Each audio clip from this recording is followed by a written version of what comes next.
Hi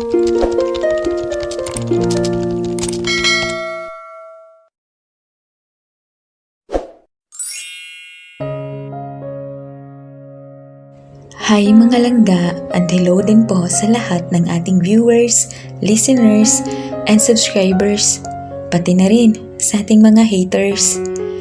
Sa pagpapatuloy ng ating kwento, kung bago ka pa lamang dito sa ating channel, huwag kalimutang mag-like, comment, share, and subscribe at pindutin nyo na rin yung notification bell para maging updated pa po kayo sa mga susunod pang mga video. Rain's point of view. Mami, asan po si Ate Wio at si Dada Yuk? Where po sila? Tanong ng anak kong si Zeka, isa sa kambal. May pinuntahan lang saglit si Dada Luke at Ate Rio mo doon, anak oh. Naiwan kasi natin ang dalmo at ang libro na binabasa ni Ate Rio mo, kaya kinuha muna nila. Pagpapaliwanag ko dito at agad naman itong tumango at umupo. Baby, inom ka muna ng tubig oh. Sabi ko at kinuha naman niya agad ito sa mga kamay ko at ininom. Nilinga ko muna saglit ang paningin ko sa paligid para tingnan kung andyan na ba sila Luke at Rio. Pero nang lamig na lang ako sa kinakatatayuan ko nang mahagip ng paningin ko ang taong sinaktan ako ng lubos. Mukhang may hinahanap ito dahil palingalinga rin ang ginagawa niya sa paligid. Mabilis din naman akong tumalikod para di niya ako makita dahil hindi pa ito ang tamang panahon para dito. Dahil di ko pa kayang makipagharap sa kanya ngayon at ang mga anak ko.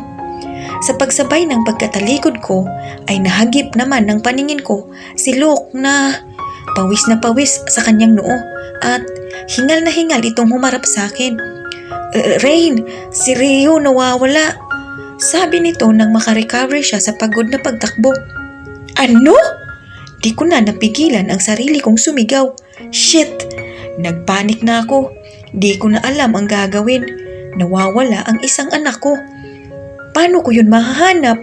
Ang laki-laki nitong airport.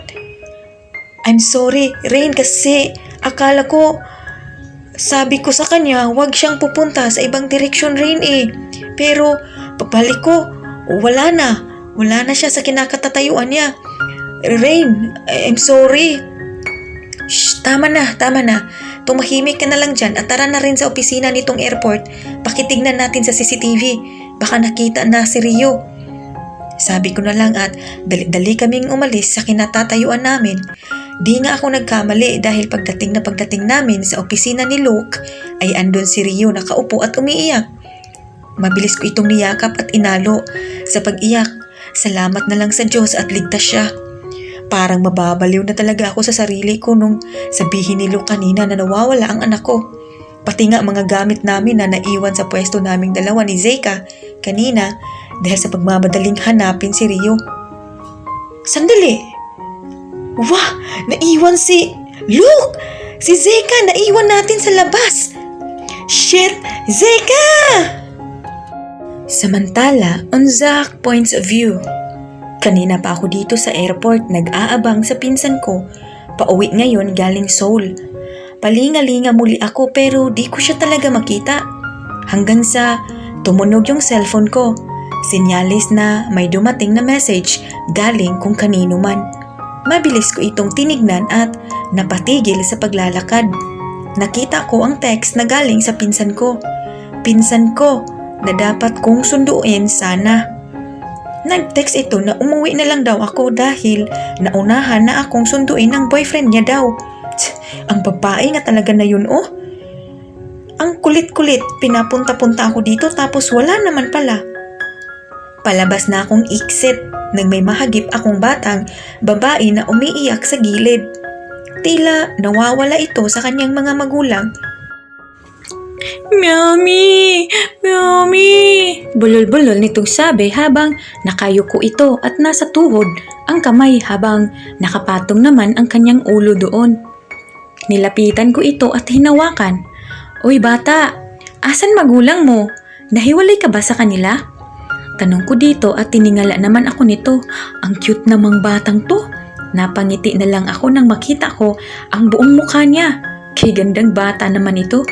Anong pangalan mo, bata?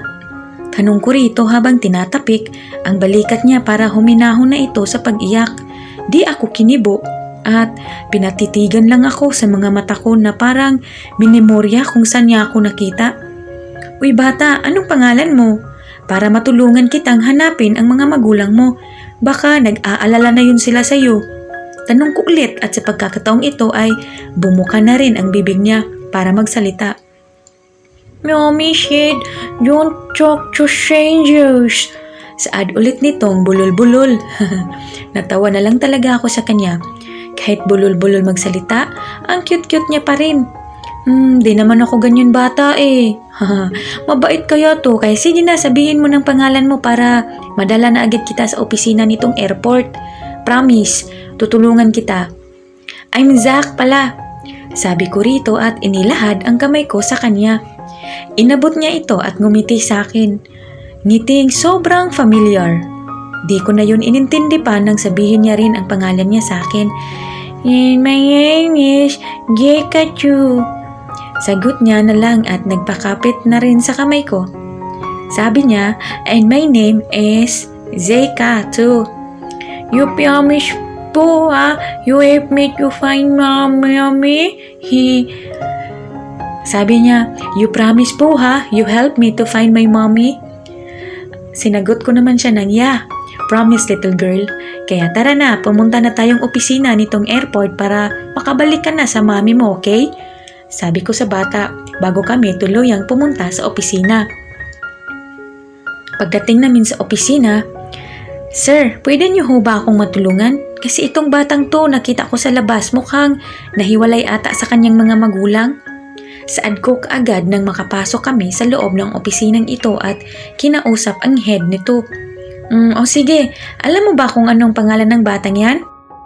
Tanong naman nito at tinuro si Zeka na naglalaro ng Barbie na sabi ng guard ay naiwan ata ng isa pa daw na nawawala na batang dinala dito kanina.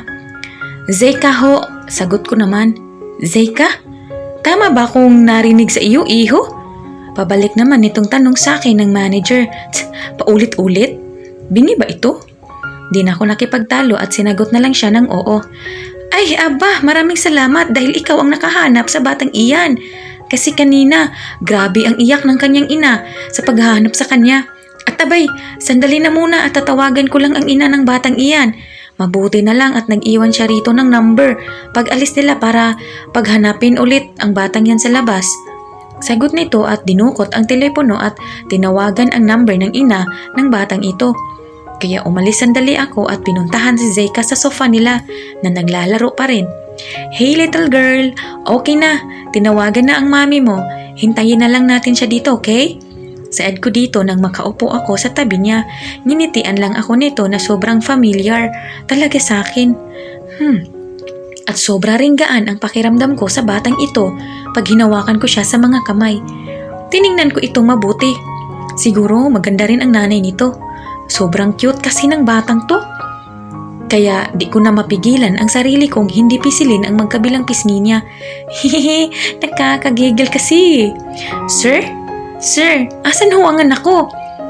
Sino po ang may hawak sa kanya? Namutla ako nang marinig ko ang boses na yun. Ang 5 taong hindi ko narinig. Yummy! Yummy! You're here na! Sabi ni Zeka na katabi ko at bumaba sa upuan at nilapitan ang ina. Narinig ko pa ang iyak niya nang yakapin nito ang anak. Humarap ako sa kanila at gano'n na lang ang panglalaki ng mga mata niya nang makita ako. Rain? Tawag ko sa pangalan niya sa mababang tono. Kung anak niya to, isa lang ang ibig sabihin niyan kundi anak ko rin ang batang nawala kanina na tinulungan ko kani-kanina lang.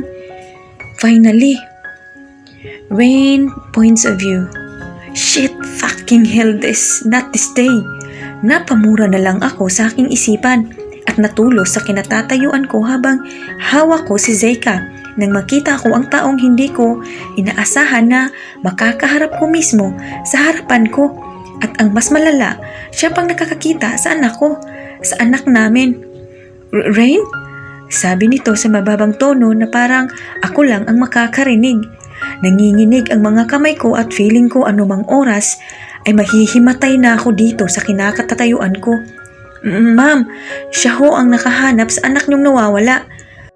Doon ako natauhan nang marinig ko ang manager niya nagsalita at tinuro ang taong namumutla na nang makita ako. Tinignan ko ito at nginitian ng pasasalamat at ngiting peke na rin. Kung ganon, maraming din pong salamat. Saad ko at nagpaalam na sa manager ng matiwasay at sa taong ito sa harapan ko. Lumabas na kami ng opisina ng anak ko. Lakad takbo na ang ginawa ko habang karga ko si Zeka para lang hindi na kami masundan. Pero sadyang malas ko talaga sa tadhana dahil may brasong humatak sa akin at hinarap ako sa kanya. Ano ba? Bitawan mo nga ako? Sigaw kong sabi dito. Anak ko ba yan, Rain? Tanong nito. Ano naman kung anak mo to, ha? Nakakalimutan mo na atang itinaboy mo na to. Ang anak mo noon. Gigil na saad ko at ngumiti ng nakakaloko sa kanya. Para saan pa? Kung makilala niya ang mga anak ko. Di ba nung una pa lang ay tinaboy niya na kaming mag-iina, mga anak niya? Let me explain, Rain, please. Sabi nito at hinawakan ang isang kamay ko. Pero mabilis ko naman itong inalis at padabog na binitawan. Wala ka nang dapat pang ipaliwanag, Zach, dahil huli na. Huling-huli na para dyan. Sabi ko at sabay noon ay ang pag-ingay ng cellphone niyang tumatawag sa kanya. At doon na kami umalis sa pagkakataong may kausap siya. Sabay sa pag-alis namin sa harapan niya ay di ko naman inaakalang tumulo ang mga pesting luha ko nang marinig ko ang sasabihin niya sa kabilang linya. Sabi ko na nga ba eh. Sabi ko na. Hello anak. Tugon ni Zach sa kausap sa cellphone. Shit. Sabi ko na palang nung una. May pamilya na siya at may mga anak. At ipinapangango ko sa sarili ko na eto na ang huling pagkikita namin. Di ko nahahayaang magtagpo pa kami ulit at pati na din ang mga anak ko. Di ko nahahayaan pang makita niya ang kambal. 1 month later, on Rain Points of View. Kakahatid ko lang kanina sa kambal sa eskwelahan na pinag-enrollan ko sa kanila sa kindergarten sa XSU. Oo, in-enroll ko na silang dalawa kasi nasa tamang edad naman sila para mag-aral. Kring! Kinuha ko ang cellphone ko sa bag nang may tumatawag dito. At si Luke yun. Hello, Luke? Papunta na ako dyan sa kumpanya. Kakahatid ko lang kasi sa kambal. Ganun ba? Buti naman. Mag-ingat ka ha. I love you.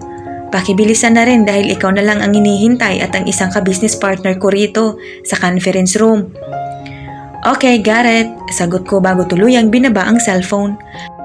1 month past na rin pala simula nung magkita kami ni Zach sa airport at siya ang nakahanap kay Zeka. Sobra na nga lang ang ingat ko para di kami ulit magkita nitong 1 month at ang mga anak ko. Di ko na muli hahayaang magtagpo ang landas ng mag-ama ko. Hinding-hindi. Pinipilit ko na rin kasing kalimutan ang taong yun at ang mga narinig ko sa kanya sa airport bago kami tuluyang umalis sa harapan niya. May pamilya na siya at may mga anak. Kaya hindi na kami pwedeng sumulsul pa sa buhay ngayon ni Zach. Di ko namalayan na nakarating na pala ako ng kumpanya at nakahinto na rin ang kotse ko. Ano-ano kasi ang mga naiisip kong bagay eh. Inayos ko na muna ang pagkakaparada ng kotse ko at tuluyan nang bumaba. Papunta na ako ng elevator nang may sumabay naman sa akin at gano'n na lang ang gulat ko nang makita ko siya. 1 month.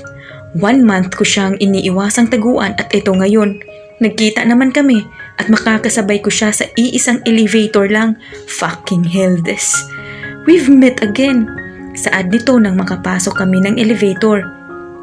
At kasabay ng pagsarado ng elevator ay yung agresibong paghalik niya naman sa akin. Di ko namalayan na tinutugon ko na ang halik niya sa akin. Di ko alam kung bakit ginawa ko to. Napatigil na lang siguro kami nang tumigil ang elevator at may nakakita sa amin. Tinignan ko ito at gano'n na lang ang gulat ko nang makita ko si Luke! Sabi ko na lang at umalis na ito sa harapan namin ni Zach. Kaya mabilis ko namang tinulak si Zach na napaaray pero wala na akong pakialam doon. Nasaktan ko na naman ulit si Luke.